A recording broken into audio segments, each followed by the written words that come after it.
सावन मास की शुक्ल पक्ष की तृतीया को हरियाली तीज का त्योहार मनाया जाता है। इस बार हरियाली तीज 19 अगस्त को शनिवार के दिन है। हरियाली तीज का संबंध भगवान शिव और माता पार्वती से है। इस वजह से यह त्योहार सुहागन महिलाओं के लिए विशेष महत्वपूर्ण है। हरियाली तीज की मान्यता है कि इस दिन माता पार्वती की तपस्या से भगवान शिव प्रसन्न हुए और इसी दिन ही माता पार्वती को उनके पूर्व जन्म की कथा सुनाई थी। हरियाली तीज की कहानी।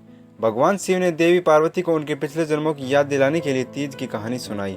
एक बार की बात है, माता पार्वती को अपने पिछले जन्म का स्मरण नहीं हो रहा था।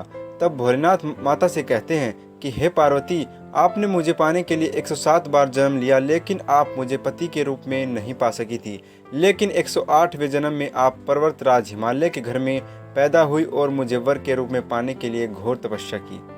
आपने अन्न जल को त्याग दिया, पत्ते खाए, अन्न जल त्याग दिया और शीत, ग्रीष्म और वर्षा में बहुत कष्ट सहे। आप अपनी बात पर अडिग रही। आपके कष्टों को देखकर आपके पिता को बहुत दुख हुआ। तब नारद मुनि आपके घर आए और कहा कि भगवान विष्णु ने मुझे भेजा है। भगवान आपकी बेटी से बहुत खुश हैं और उन्होंने शादी का प्रस्ताव भेजा है। पर्वतराज खुशी खुशी आपका विवाह विष्णु से करने के लिए तैयार हो गए। नारद जी ने विष्णु को यह शुभ समाचार सुनाया, लेकिन जब आपको इसका पता चला तो आपको बहुत दुख हुआ। आपने मुझे पहले ही अपने पति के रूप में स्वीकार कर लिया था। आपने अपने मन की बात अपनी सखी को बता दी। आपकी सखी ने आपको एक घने जंगल में छिपा दिया, जहां आपके पिता नहीं जा सकते थे। वहां आप तपस्या करने लगी। आपके गायब होने से पिता चिंतित होकर सोचने लगे कि क्या होगा अगर विष्णु जी इसी बीच बारात लेकर आ गए। शिव जी ने आगे पार्वती जी से कहा, आपके पिता ने आपकी खोज में तीनों लोगों को मिला दिया, लेकिन आप नहीं मिली। गुफा में रेत से शिवलिंग बनाकर आप मेरी पूजा में लीन हो गई। मैं आपकी भक्ति से प्रसन्न हुआ। मैंने आपकी इच्छा पूरी करने का वादा किया।